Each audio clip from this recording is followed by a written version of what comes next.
Nathan. In this quick presentation, we're going to show you how an employee will enter their timesheets.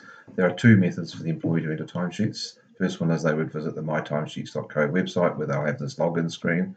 They enter their email address, which is their user code, their password, and their company ID, which you will be provided. They click on login and they are taken into the detailed timesheet for the week to date. They simply click on add.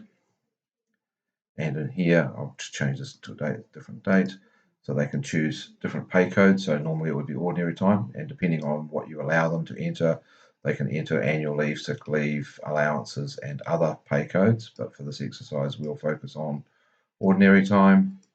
Now they can enter a start or stop time. They can enter a start time and leave the timesheet pending, or if there is a mode where the employees can enter just the hours they've worked, so they can enter that they did 1 hour, or 2 hours, or 5 hours, as the case may be. For this exercise, I'm going to enter my time as 9 o'clock, and I save that record.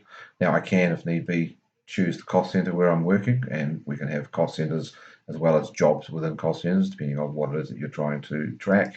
They can enter a note, which could be anything that they want to communicate with you about something. They hit save, and that record is pending. So I've come in, I've started my day, I haven't finished my day. I can come back in later in the day and edit that time and put in a finish time.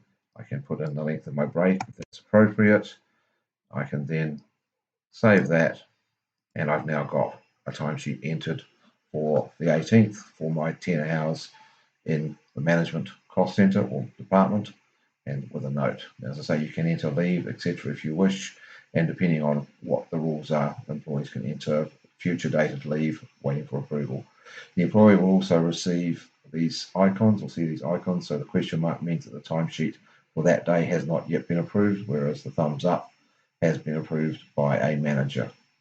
The second mode that we've got is where the employee, just log out of here and come back in, is provided with a fast PIN, which is a numeric code. In my case, it's 007, and they log in just with that. They don't need their full email address.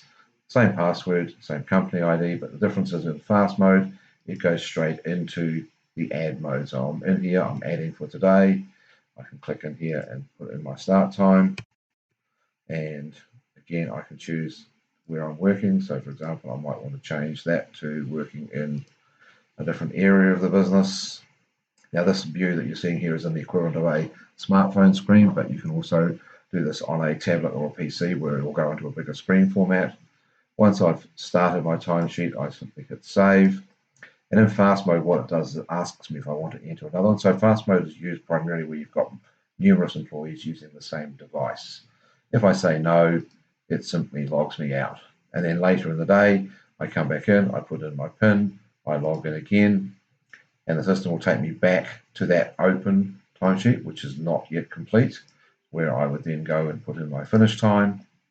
I would put in how long I've had for a break, if that's appropriate, and I save that. Again, what it will do is it will ask me if I want to do another one. If I say yes, it takes me back into add mode. If I say no, it takes me back out, and I'm logged out, ready for the next employee to come back in. So if we just go back in and look in that to see what that looked like in the normal mode, I can log in here, and you can see there's the entry that I put in a few seconds ago for that. So again, the other thing the employee can do is once they've entered their timesheets, they've got the ability to notify a manager, so they can click on notify, in which case it will create an internal message within the messaging component of my timesheets, as well as send an email to the manager, and then they would simply choose who they're sending that message to, and they would hit save, and that message that the timesheet has been completed will go to that particular manager, who will get a notification at their end.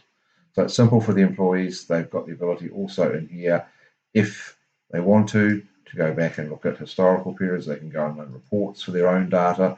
So if they want to see what their timesheet looked like last week or a different period, they can go and run reports themselves. They've also got the ability, if they really wanted to export it, they can change their own passwords, etc. So that's the employee's view, and then I'll create another video, and which you'll be able to see in a second, where you'll be able to see what the employer or manager will see once the employee has entered their timesheet.